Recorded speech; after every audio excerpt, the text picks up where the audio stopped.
Good morning, everyone, and welcome to Today y Mañana. I'm Alex. This is Michael. We're very excited to have you joining us this morning on a cold morning. Very cold. Here but in it's Charlottesville, winter. Virginia. That's why I tell people. I said, listen, January is usually, in my opinion, the coldest month Charlottesville gets. Maybe sometimes a little early February, but listen, we just bear down. Like you say, you get your hot coffee, you sit by the fireplace if you got one. If you don't, sorry about that. Sit by the heater. That's what you do. So you just gotta see what's happened. You know, see what's out there and get warm. Perfect time to go ice skating, really. Exactly. You could go in any driveway or whatever, and there's any little ice you could ice skate. I actually saw some kids like sliding down a hill recently. So they're the kids are out there enjoying. I have a bad habit of every once in a while when I'm walking and like on the gravel or granite, whatever you call it, cement. Every once in a while you get that black ice. And for some reason, I just have a habit of I just want to put my foot there. So do I. Yeah, because it's just so slippery. You're kind of like, wow, it just feels weird. Yeah, but you still let one foot on it and just feel how like smooth and slippery it is. Yeah, but it does remind me of certain times. I remember when we used to go to college at PVCC, and I had to walk from one building to the other, and it was a long walk, and I had to kind of walk through all the parking spaces. There was one year where we had like a lot of snow and a lot of ice, and I was literally walking there, man, it was the whole thing felt like it was a sheet of ice. Really? I was slipping a couple of times. I almost slipped. There were other kids who had slipped. It was really bad, but there was no other way to get to the other building. Oh, how interesting. Yeah, so that was not fun that day. I was kind of like, don't fall, don't fall. A bit of an adventure. But other than that, usually, I mean, every time I see ice on the floor, I feel like I gotta go put my foot on it.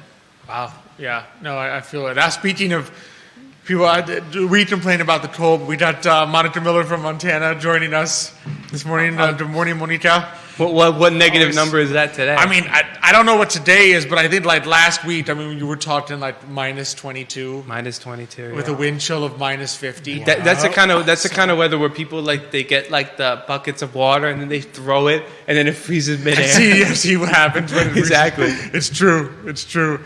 And I know, in fact, the funny thing is, though, I was thinking, you don't do anything once that happens. I would just imagine. I mean, if I was out there in like 30 minus, 30, you wouldn't even get out of bed. I would barely get out of bed, let alone leave the house.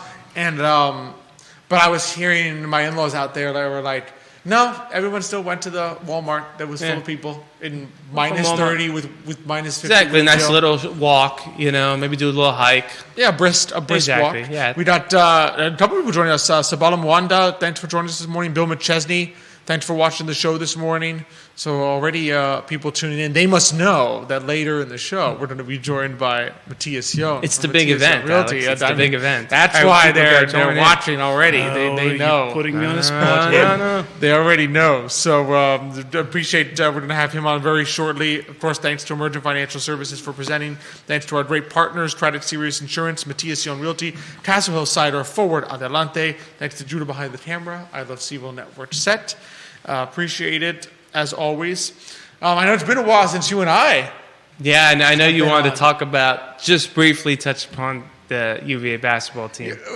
I feel like every time you and I are on, we touch a little bit about well, because we follow it, and just every year, it feels like, I don't know, something's missing with every team. We're kind of like, oh, maybe this team will be better than last year's, and every year just doesn't a little bit of disappointment. I just think, I mean, I don't know how you're feeling. I think part of the challenge we're having this year with this team is just, I think the talent just isn't quite there. How are you feeling? Yeah, in my opinion, I agree. I think the talent isn't what it needs to be, but I also think I'm kind of starting to wonder whether the game of college basketball changed. There's more an emphasis on actually just having skill players and people who can shoot threes. And I know Tony Bennett wants to kind of keep his defense first approach, but I mean, it worked 10 years ago, but it just doesn't seem to be working lately. I mean, we're not in a situation where we were 10 years ago where it's like, okay, we're constantly making the tournament, we're getting to the Sweet 16, but we're not winning it. Okay, at that point, you just hope for a year like 2019 where it's like you get the right pieces and then things go your way and you make a Final Four and maybe even win the championship. But right now, I mean, we're not even getting close. We're not beat. In tournament position right now. We're like the 10th team out or something. Yeah, and it's just the defense is good, but it's not great, and the offense is just terrible. I mean, it feels like, I think a lot of people feel the same way. If it's not Beekman scoring, nobody else is really scoring for that team. because they know the other teams adjusted. They know that outside of Beekman, our one great shooter is McNeely, and he's good from the 3-point line, but he's not exactly going to run to the rim and you need they players just push him off the line. You need players who can create their own shot. And I don't think UVA has a lot of that. And I just think at some point there's going to have to be an adjustment. Yeah. From how UVA runs its team, because otherwise we're just going to be in the outside looking into the tournament for a while. Which sometimes you have to do. I mean, you and I were talking. Nick Saban from Alabama retired when he started at Alabama in college football, and same thing has kind of happened there. It became an It went from a defensive environment to a way more offensive environment. When he started, his teams were routinely number one defense, number one defense, number one defense, number one defense. And number one run game. Like that's all they cared about was having the big bodies in the defensive line. Basically, you can't run the ball against us. We have the best running back and best offensive line. We'll just run the ball and we'll beat you 17-14, 9 out of 10 times. Exactly. But you looked at his later teams where he was still winning championships. Offense, offense, offense, offense. He realized what was happening and he switched. And you want to know what changed that? First of all, I think it was when Johnny Manziel. He wasn't great regular season quarterback, but in college he was really good. I think he won the Heisman too. There were twice when I think he beat him, he just kept passing. And Saban realized, he's like, wait a second, I got this great defensive line, but they're running outside. They're throwing these deep balls. Our guys are getting beat. And offensively, Alabama just couldn't keep up. Yeah. And then I think also when they lost that college football playoff to Ohio State. Yes. I think that kind of Nick Saban took a step back and chucked the ball. I mean, they just chucked the ball on him, and I think he said, "Wait a second, I need to reevaluate how I'm going to build my team." Mm-hmm. Yeah, defense is still important, but I need to find a quarterback who can throw the ball deep. I need receivers who can catch the ball and run. I need to find an offense that can score. And now you look at Alabama, and he did it. Heck, half the time they still have a great defense, but what's more important is their quarterback and how many points they're scoring. So I think, at some point as a coach, you may need to look and say, all right, what do I need to change? Even a national. I mean, Saban had 4 national championships when he decided to change. So it's not as though the fact that you've been really successful. It's not an indictment of you that you have to change. It's just a recognition that the landscape around may have changed. Yeah, I mean, because you look at UVA. I mean, in the past 5 years, our best team was the one that was the most offensive team, really. We've tried to go back to our defense-first ways, but I just don't think it's working right now. And you don't want UVA to get in a situation now where good players maybe aren't coming now because they're like, UVA is not good anymore. Because, I mean, let's face it, we were in a pretty good position from a recruitment standpoint, when UNC and Duke, both their long-time, super famous coaches retired. Yeah. But you don't want to get in a scenario where now kids are still going to be like, well, you know what? I still want to pay. Well, UNC has jumped up to number 4 now in the country. Are they? Yeah. I mean, you don't want to get to a scenario where kids start all over again saying, I don't want to go to Charlottesville. I want to go to Duke and UNC. Yeah, so it's a bit precarious right now. We just got to hope that the team can bounce back, maybe have a good showing in the ACC tournament. Yeah, I mean, if they win the ACC tournament, they're automatically in, aren't they? Yeah. Yeah. So there you go. That's our hope. There you go. ACC tournament, which it's been a little while since we won that. 2018. Yeah, it's been a while since we won that. Feels like since we won a tournament game, really. Well, we haven't won a tournament game since 2019. Yeah. Wow. Okay. Since we won our last NCAA tournament win was the national championship. Man, that's a long time now. Okay. Yeah. So I think that's definitely a telltale sign that we need to maybe change things. Make some changes. Mm-hmm. Absolutely. Yeah. I don't know anything else in the. No, I think we talked enough basketball. Yeah. We should stop before we keep talking, and then the whole show goes by. And then start to turn into a sports. Exactly. It turns like one of our lunch or dinner conversations where it's like the whole time goes by, we just talk about one thing. Because then you have it seamlessly goes another thing. We'll be like, it's also like the Cowboys, they have to, and then suddenly next thing you know, you're talking about an entirely different subject for another half an hour. It's just so true, so true. Monique just says, it's -1 in Montana right now. That's a heat wave. That's a heat wave in Montana. It's a tropical heat wave there. Got a couple other people joining us. Dr. Elizabeth Urpí watching the show this morning, so she's tuning in. I think I saw another gentleman here tuning in. Just trying to make sure I say the name right here. I spotted him, and then he disappeared on me. Was it Nicholas, right? I'm sure Nicholas is He's watching too. now. Yeah, Nate is Nicholas. We were going to make fun of him. Now we're going to Now he can't do it because he's watching the show. Yeah. But we can transition to our awesome guest. I think that'll be great. Which is always a pleasure. So we're really excited. First time this year to welcome back to the show Matthias Yohn from Matthias Yohn Realty. Matthias, thanks for coming on this morning. Matthias. I'm excited to be here. And you just said the first time this year, but actually, it's been like 3 months that It's been a little bit. Right. Yeah. I took a break. A lot of live events that happened November and December. And now we're sitting here in the new year celebrating. And any good life events? Yes. Thanks for asking. I wanted to talk to you. Now, I'm currently walking around. I want to tell the world what happened. I'm a father. Congratulations. Thanks. That is very exciting. You can tell by the smile on my face. Can't wipe it away. Yeah, December 21st, after several weeks of delay, our little daughter, May, decided to join us. And we are now proud parents. Wow. And it's our first child, so it's probably more emotional than it will be the second time or third time around or seventh time around. By the 10th time, it's just, another one. All right. Well, what, you're joking, but my wife, she wants several children. At least 4, she says. Huh? But and I thought, leading up to to our first child, I thought, let's revisit this and see how her opinion on the number changes. But she still wants 4. Yeah. So. Well, because the job's usually easier for the man than the woman. It's very quick for the man. For the woman, it's 9 months. Absolutely. Monica says, I think this is in German. She says, Herzlichen Glückwunsch. Yeah, danke, Monika. Herzlichen Glückwunsch. Yeah, it means congratulations. Congratulations. That's why I confessed. I figured it was a German way of saying. And it's a very nice phrase, but of course, when Americans try to pronounce it, it sounds very aggressive. Well, I always noticed that with my wife, because when I would get when we visited Austria, and I got the little German phrase book, every time I would try to say something, I'm like, oh man, this is such a harsh language. And then when I met my wife, when I met Elizabeth, she would speak German. I say a few words German. I'm like, oh, it sounds so lovely and light. It doesn't sound like the way I thought it did. Elizabeth also happens when she speaks German. I don't know if you've noticed, as I have, that her voice tone goes an octave higher. Yeah. So of course that also makes it sound because instead of being hello, it's hello.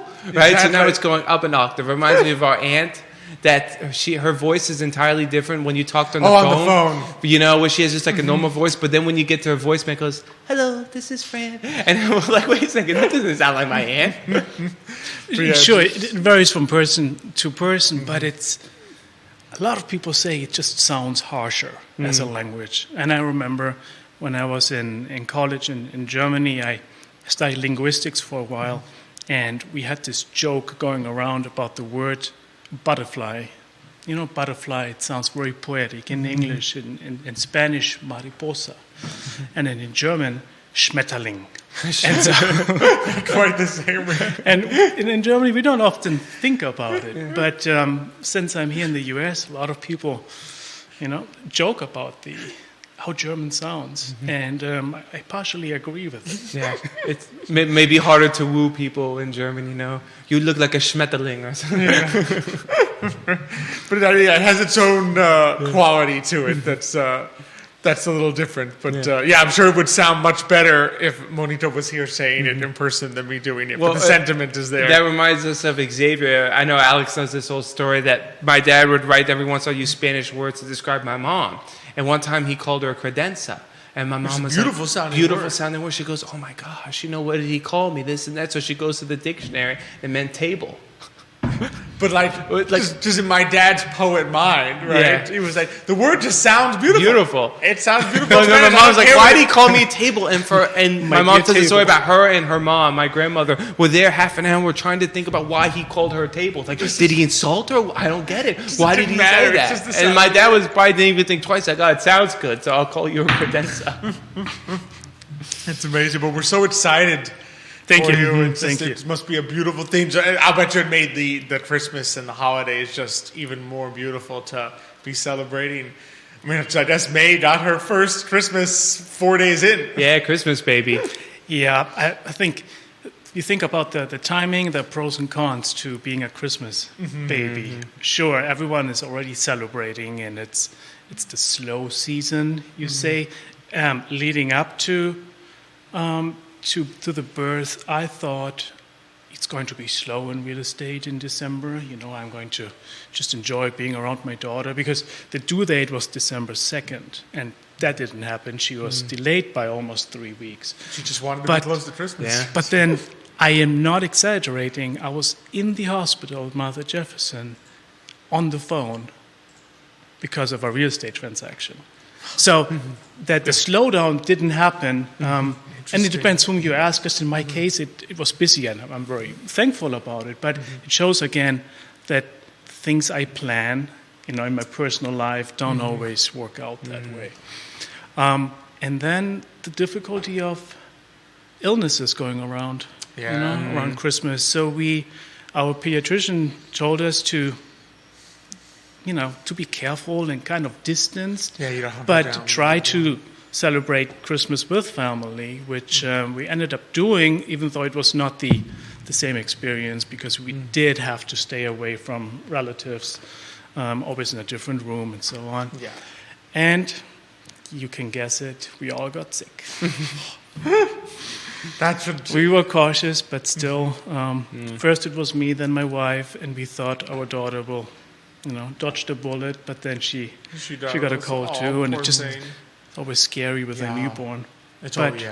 No, everyone's healthy now, so. Oh, thank God. Yeah, it was an experience. I guess her immune system is now right on track. It's thrown right it's to the true. front. The holiday season, you just see it. Everybody. It's hard to avoid getting sick or getting something. I just feel like I hate to sound like some sort of like crazy conspiracy theorist, but I just feel like sometimes the more you try to avoid it, the more it ends up feeling like it's happening, like it's gonna happen. Like I just feel there's so many people in my family always like trying to take every precaution not to get sick, and then they get sick, and then other members of our family is like, I don't care if I get sick or not, and then they don't get sick. I don't know whether it's a mental thing or whatnot, but sometimes I just feel like you can't live in that fear. Just be like, it is what it is. I be cautious, but whatever happens, happens. I really can't control whether I get sick or not. Yeah, it's an interesting phase because we not only have to learn to be parents, but we also learn a lot about ourselves and how we handle life situations. And having this baby, we had to really talk about how do we want to socialize, be around other people, and we're trying to find that balance between safetyism and just being cautious, using common sense when being around people. It's new for me. Yeah, it is. Every day again, I'm like, how do we prevent this baby from dying? And then exaggerating right now, but I'm learning about myself. Total transformation is that you now have such a vulnerable responsibility. Yeah. Well, I've finally grown up. And I'm not implying that those that don't have children are not grown up. I had this conversation with my sister. I made this comment, and she says, because she doesn't have children, so you're implying that I'm not mature. And just saying I'm looking at life differently. It's different, yes. You're living your life for someone else, maybe more so than when you're single. Kind of more living for yourself. So, speaking as a bachelor, yeah, absolutely. So, speaking of the busyness, December, it's true. A lot of people told me December was busier than they had expected, and I think, which it brings to mind that I know it. We often get asked this, right, when January comes around, right? People have, I think, kind of this mindset, and I don't know if it's similar in real estate as it is in the financial markets, where when January 1st comes, well, now it's a new year. Even though the market really doesn't, it's not like the market has a clock that like the stock market knows that it's December 31st and that says January 1st, and now it's like a reset. major things can happen on March 22nd or September 30th. There is no 31st. 30th, right? But there's always this thing of like, okay, what will happen in this year in the markets? But sometimes I think what's kind of more helpful is maybe what are things that people kind of got in their head, like, oh, it's a slow real estate market in 2023 that might not repeat in 2024. What are some things maybe that people should be aware of that, like, don't just assume that because this was the case last year, it's going to be the case this year also? Well, it's a lot about perception, I think, right? I don't want to sit here today and make predictions because that's just tricky to do. Exactly. But I think what we didn't have last year was this momentum. And that is certainly something we are sensing right now that we see. If you listen to the headlines, we hear a lot about decreasing mortgage rates. That has a huge impact on how confident people are about making that big move, that big decision. Well, moving to a different or relocating is not necessarily linked to mortgage rates, but just the confidence level of purchasing. And that's what I mean with the momentum. We feel like not only because it's the new year and people have plans and resolutions and are looking forward to the spring, there's more confidence in the real estate market right now. And it's just also more feasible for most people to accept that burden of a high monthly mortgage. And it's just more feasible moving forward. At least that's what we are sensing. And you as financial advisors, please feel free to chime in if you think otherwise. But it's already going a little bit below 7% right now. Very different than 8%. Oh, yes. Still not where we want to be, but there's optimism. And again, that might be because it's a new year, it's a fresh start. People sense that, but we are looking with more optimism into this year. No, I would agree. I mean, even starting before the new year, I would say we've had since interest rates touched 8 and mortgage rates touched 8, and then from the moment they started coming down from 8, and it was apparent that they might not go back to 8. It's, in other words, they passed the point where it had been 2, 3, 4 weeks since they had touched 8. We've definitely had more people that, at least 3 clients or potential clients who have reached out to ask, okay, is this now a good time to buy? And when interest rates are 8, no one is asking that question. Unless you have to. Oh, yeah, right? Unless you have to, exactly. But I'm talking like people that are renting and considering the change from rent to own. Exactly. Right? Finally beginning to ask and saying, okay, can we begin looking if this is possible for me? And at 8, everyone just assumes impossible. I'm not doing it. But the last couple months of the year, definitely a little bit more along the lines of, is this possible for me? It might not be, but is it possible that I could actually afford to own? And I think it just changes. I think direction has a lot more to do with mindset than the actual number. In other words, when rates were going up, people are like, oh, it's going in the wrong direction. But if rates are coming down, said, okay, I feel like it's going in the right direction. Speaking to a friend of mine who's a loan officer last week, and he told me that all of a sudden he has people reaching out to him about refinancing. And I think last year he didn't have any of those, or maybe 1 or 2. Yeah. And so that was an indicator for him that things are changing. And even though I think just at 7%, maybe it still doesn't make sense to refinance, but it's lower than 8. I'd like to know what your current rate is if you're refinancing at 7. Right. Absolutely.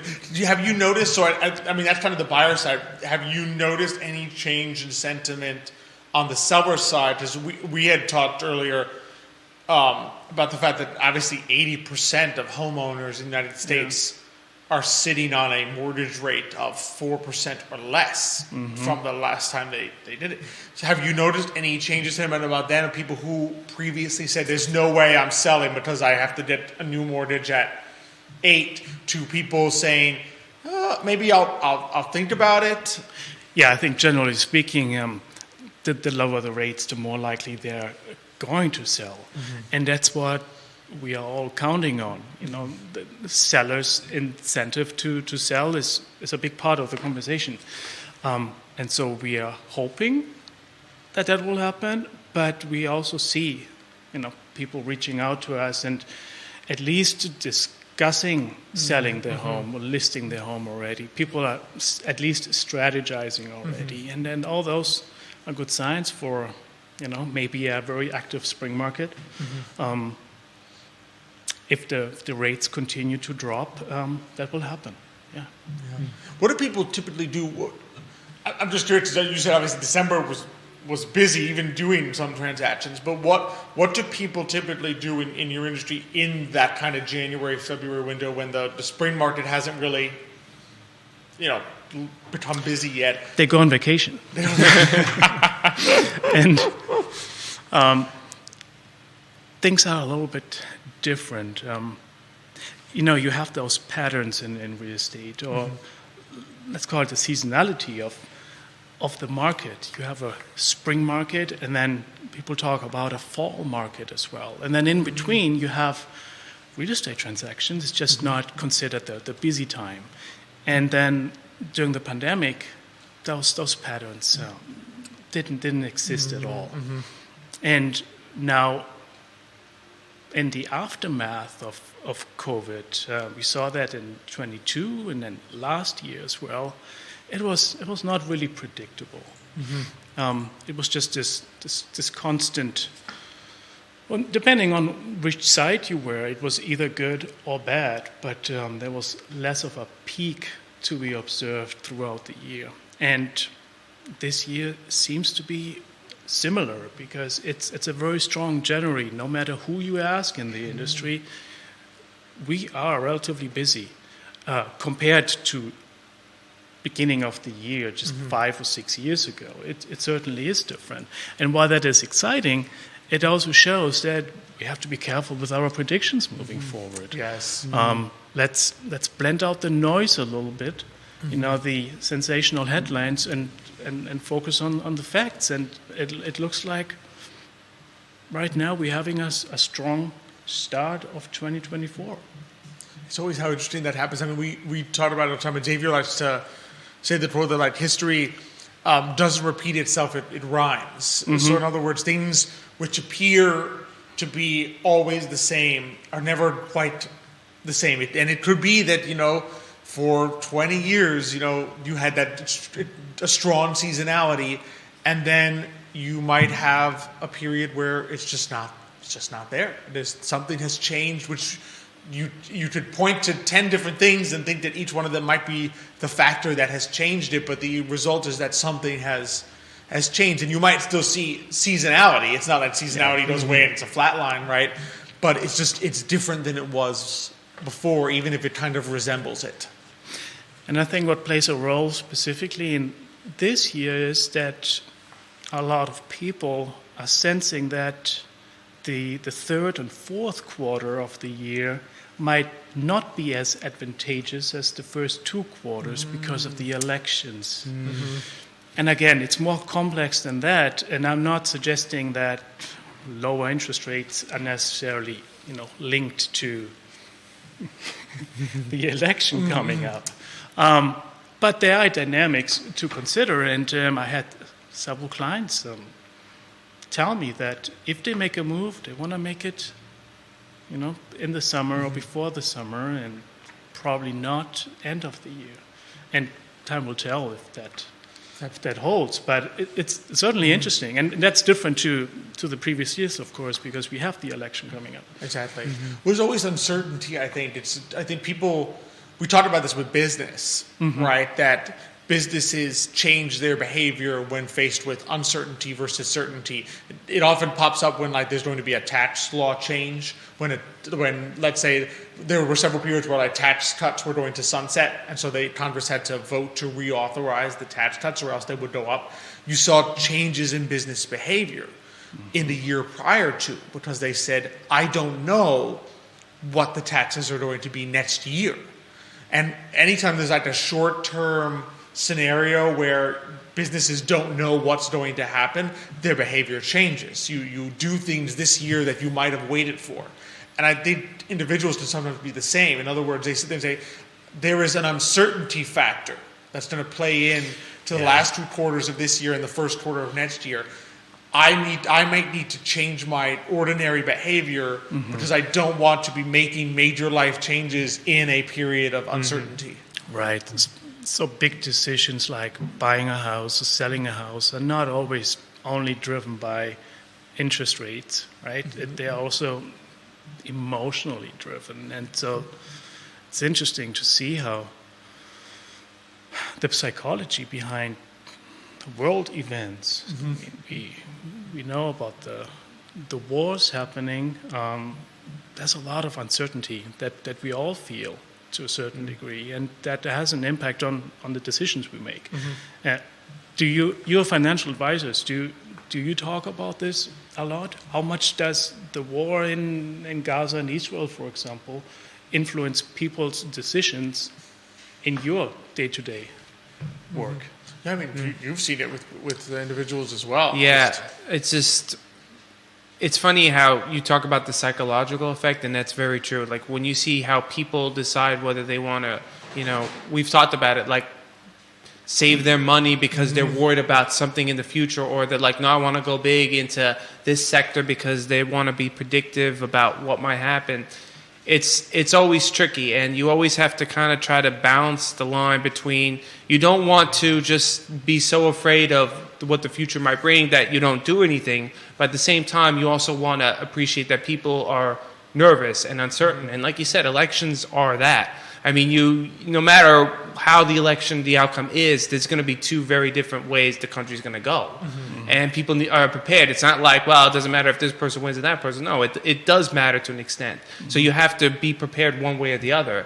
And that influences our decisions, whether it's investing or even buying a house. I don't know how Alex feels. Well, and world conditions is let's face it, they talk often in finance about the black swan. Like what is that thing that you can't know that is going to happen, that you can't foresee is going to change, the markets completely? And so I think people see, even though it's funny, the definition of the black swan, of course, is that you can't know what it is. You don't know that it's going to happen. But just like people have always tried to predict when the apocalypse is going to happen, people are always saying, well, that war is going to be the black swan, or that war plus this thing happening in Europe plus China, you put them all together, there's your black swan, and it's going to make the market crash, right? So it's like Michael said, it's balancing that concern and saying, okay, what can we do to be more cautious, while also saying at the same time, you cannot forego being involved. You can't just put all your money under the pillow, because if the black swan doesn't happen, then you just lost out on. In other words, people are always afraid. You sit there and say, I don't want to lose 20%, right? I don't want to have a minus 20%. But in reality, that is rather similar to losing out on a plus 20%, that you've lost the same amount. And we've done studies that show over a 20-year period, if you miss out, like if you were not invested on like the 10 best days of the market, like you just happened to miss, you sold all your money and you happen to miss these only 10 days, your annual return drops by around 3%. It went from like in S&P 500 13% a year to 10% a year. It's sometimes even more drastic than that. Yeah, this if you go for more days. And all you did was miss 10 days. All you did was say, I missed out on the 10 top days. I was there for all the others, but I missed out on 10 days. And it changes dramatically. Well, speaking of black swan, I didn't mean to interrupt you, but I mean, you could look at 2022. How bad a year was that for the market? And we also had 2 straight GDP negative numbers, negative quarters, exactly. And then what happens? Your mind could have been like, oh, 2023 is going to be bad. I mean, like 2022 is bad. 22 might be worse. And in the end, 2023 ended up great for the market. It must have been up, what was it, maybe 22% for the year. And you can't sit there and try to be predictive. You can be cautious, but you can't if I overreact. had told you at the beginning of 2020 that there's going to be a complete global pandemic and the government will literally tell businesses to shut down, would you have predicted that the tech sector would like blow up and your stock market return from the bottom, from the day the pandemic started in the middle of March through the end of the year would have The implications, exactly. That's interesting. You would have said, "Oh, the stock market, I'm going to sell everything." And if you had, you would have lost out on a massive return between March and December of that year. So it's just these things you have to, like you said, it's balancing the behavior with the fact that at the same time you want to, if your client is concerned about their personal circumstances, you take that into account and you maybe adjust the portfolio to be less risky. And it's probably, I would imagine, similar. In other words, if your client is nervous, you may still say, don't let that make you not buy or not sell, but maybe there are things you can talk about to make that a less stressful process. I've also observed that the reaction to world events or interest rates, they vary between the generations.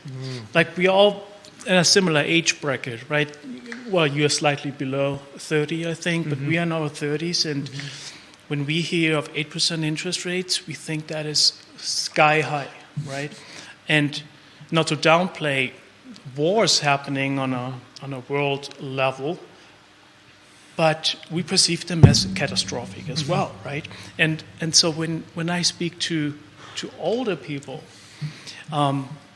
historically speaking, they say the 8% are not as bad as the 18 that they had in the 80s, right? Exactly. So it's more relative to them. So I wonder what your father, who has been in the financial sector for decades, He says that. He goes, his first home, the mortgage rate on his first home was 15.75%. And it's just... So he just smiles when he hears the Exactly. headlines now. Exactly. Well, I think about it. At that time, not only are you sitting there with 15.75%, but you have to remember. I mean, in children's school, you would have the what to do in the event of a nuclear strike, because the Soviet Union was still around in 1979, 1980. So I mean. It's true, we sit here and not to downplay the wars that are out there, but there is no Soviet Union with a global... Older generations grew up in the Cold War, which Exactly. is far There is more no dangerous than prospect anything we have now. Yeah, we often massive forget that. nuclear war with a superpower, right? It's just not... It's a different world. I will say that what he says that's different, which I think played into a lot of the perspective now, he said... When the last time we saw interest rates at 6, 7, 8, right? He said they had been coming down from 15.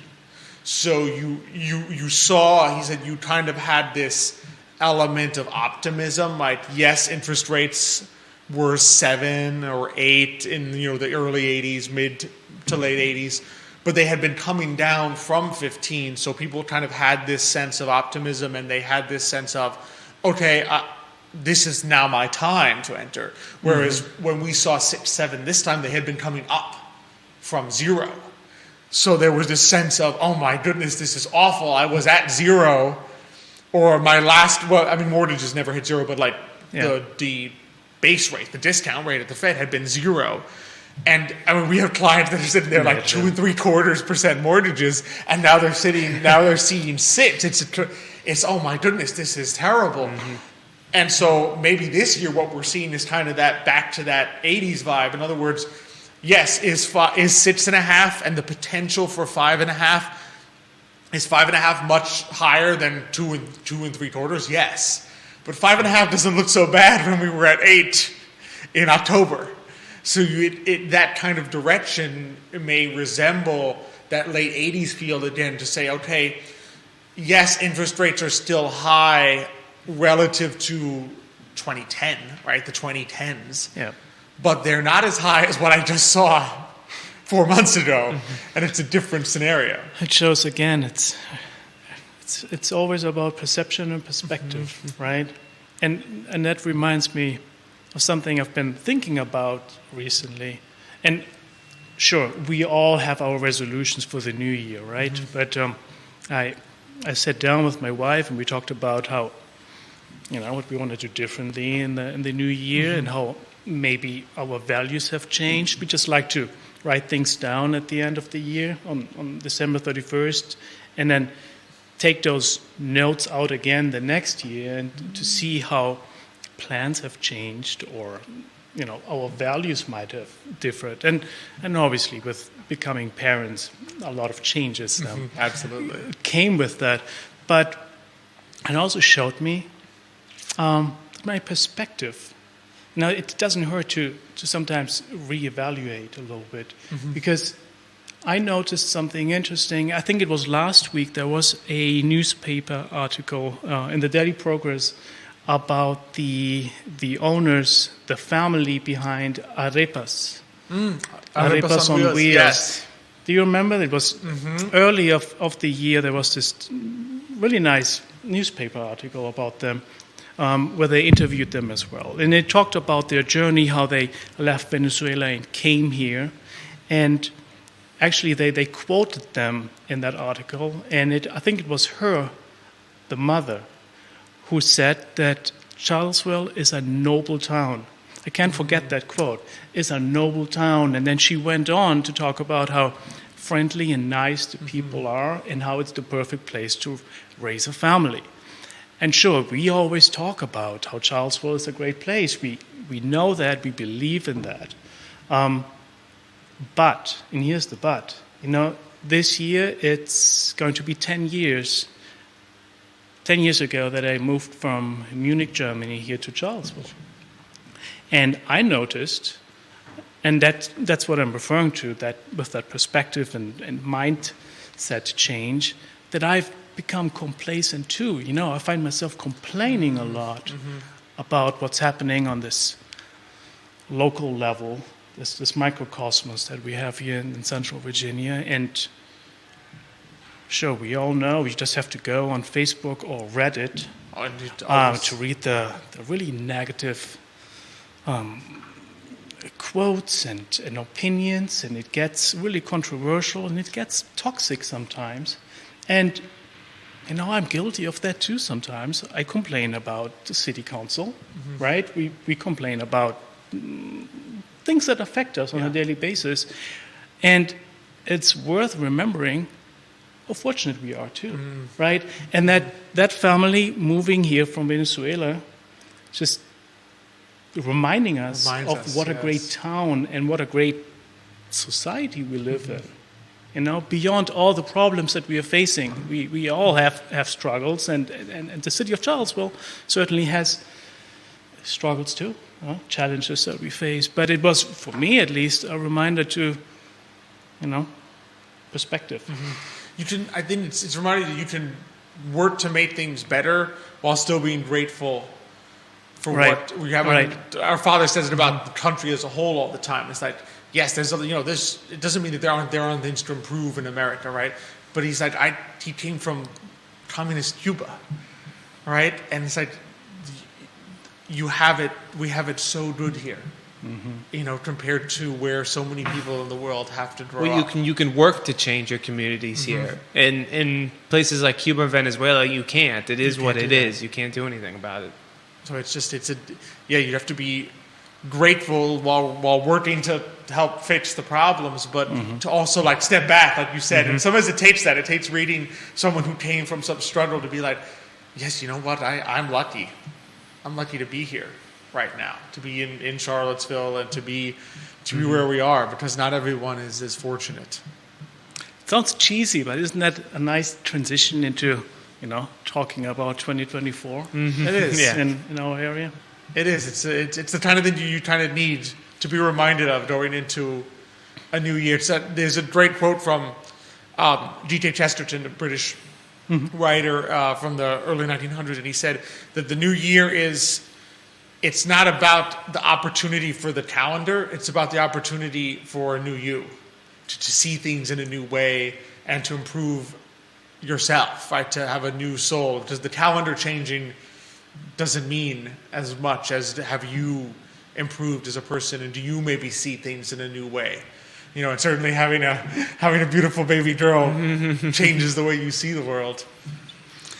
So let me ask you this. We all have made New Year's resolutions before that usually focus on working out and signing up for the gym and so on. But what are your plans or goals for this year? Pick one. Michael. You put me on the spot here, Matthias. My New Year's resolution was not to have any. This way, none of them can not come true. Does that count? That's the cynical. I think it's lame, but Oh, come on. I don't know. I come put me on the spot. I'm not exactly sure. I'd have to think about. I'd have to give it a little more thought. I wouldn't want to give out a bad answer and just something cheesy. For me, I try to focus. This year, I've tried to focus, and I can't really say it's something that I just decided on in January. It's more towards the end of last year I began to think that just making sure that in this kind of very technological age that I take the time to actually engage in more like creative things away from the phone and the internet. So I realized, because when I moved into a small apartment last year after getting married, really my time reading, playing the piano, writing, very much like kind of fell off a cliff, right? And some of it was just busyness. I mean, marriage, moving to an apartment, then buying a house, and doing all these things, right? And so you just, the busyness keeps you there. But then I also noticed that in those times in which I wasn't busy, your body just wants to say, well, let me do something mindless, like watch TV or click the internet. Oh, or social watch media, videos. right? And social media. I mean, it's probably not good for today, Mañana, that I don't have Instagram on my phone anymore, but it's been better for me. But I think this year, kind of towards the end of the year and going into this year, I said I want to make time, particularly either in the morning or in the evening, to say, all right, rather than going straight to TV or internet, let me begin to do those things which I know I loved to do, but which I've fallen away from a little bit, of like reading an actual book and writing and actually playing in my instrument that I love, because sometimes it's easy, because they take a little more work and mental capacity, and it's easy to just be sucked into the internet, which requires no mental effort. Yeah. But once I do it, I enjoy it. Once I begin, I enjoy it so much. So I've been kind of working towards that. I can't say it's a January thing, but it's kind of where I would like to grow in the new year. I think it will be good for mental health reasons too, right? There are more and more studies showing the detrimental impact on your mental health. Spending hours on TikTok, for example. No, it's not. Absolutely. And so, better use of time. I think that's a really good plan. What was yours? Yeah, while Michael thinks of his. Being a father makes me wonder that how can I use my time better? And how do I balance work and personal life? And I don't think I've been doing a very good job balancing this in the past. I work in the office all day, but then I still take work home, and I find myself checking emails at 8 p.m. And do I really need to do that? Would it be healthier? Now that I have another reason at home, my baby, not only my wife, my baby there too, to find a better balance. And so that's my goal for this year, to improve the separation of those two things. To be more present mentally and away from work. And that's challenging, but we need goals to work on, right? And so that's the one for me.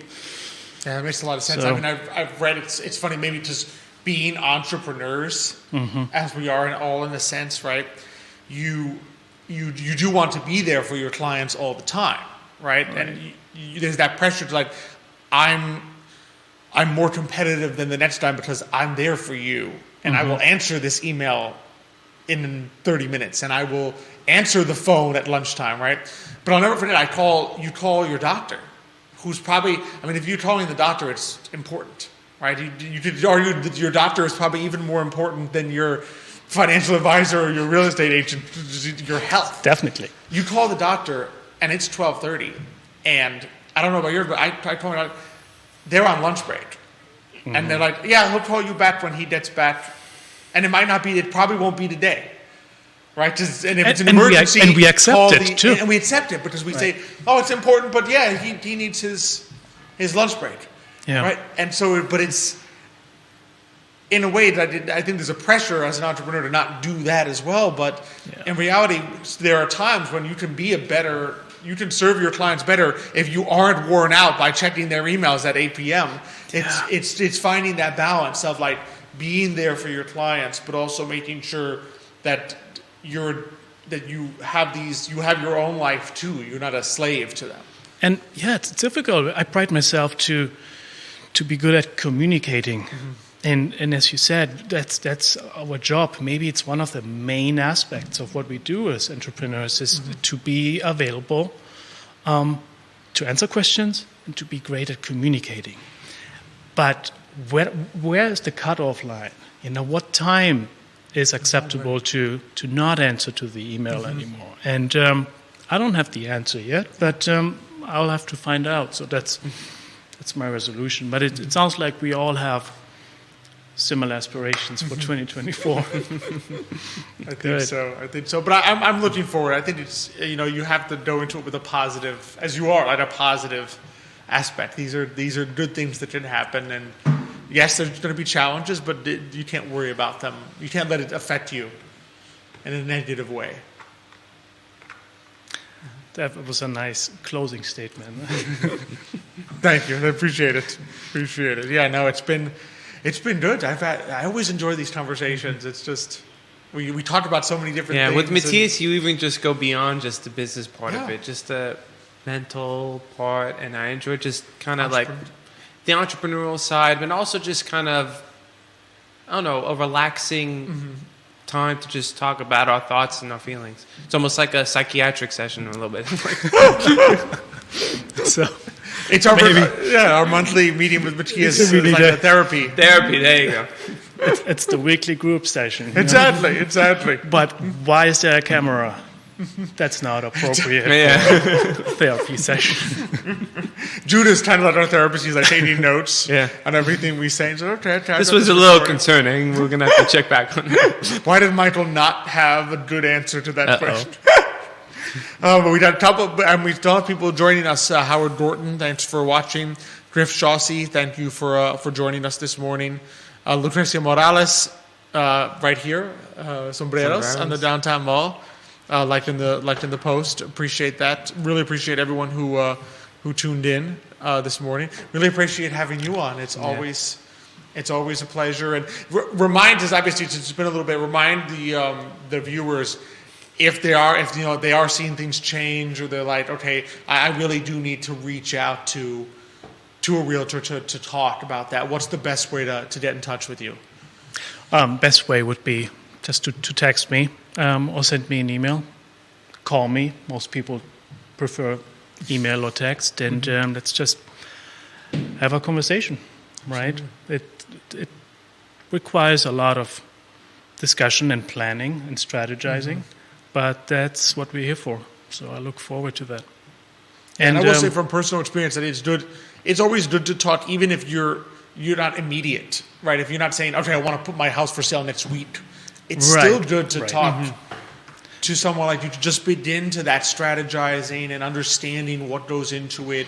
It's not as though you have to okay, I'm ready to buy it tomorrow. Let me pick up a phone and call a realtor. You can do it even if you're this may be something I'm thinking about in the next month or so.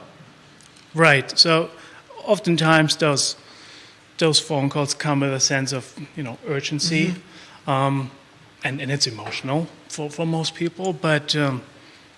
I think it's our job as professionals to take the rush, the hurry out of the situation a little bit, and just make it a smooth experience.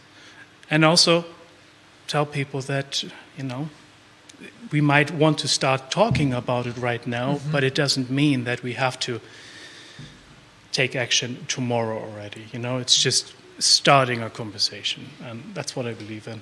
Exactly. Completely. Well, it's been an absolute pleasure. Thanks so likewise. much Thanks so much coming for on. having me. It's always good. It's always great to have you on. Next week's going to have some more great guests. Who's on, Alex? Joined by Ben Bettler from Greenbrook Farm is going to come on, as well as Jesse Bellavance from Killer Bee G. It's like it's things that you use for Brazilian Jiu-Jitsu. It's like the apparel and the things you need to actually do it. That he makes. So be pretty. So maybe Jesse can bring some stuff. You put on Xavier, and we get Judah to put the camera in the thing, and he tries out some moves. No? Yeah, we'll see. We'll see. We still haven't gotten Xavier to dance, so we'll see if we can actually get him to do Brazilian Jiu-Jitsu live on air. So that'll be a tricky one. But appreciate being here with you. Thank you for having me, Alex. It's a great show. You could say maybe one of our New Year's resolutions is to have lots of shows with you and myself, and enjoyable ones. And if we keep having Matthias on, then we know that'll be the case.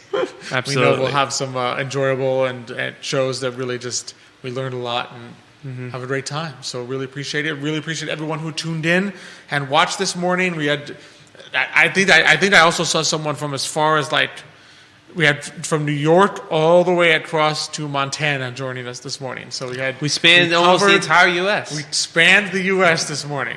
So it's been really appreciate all of you for tuning in.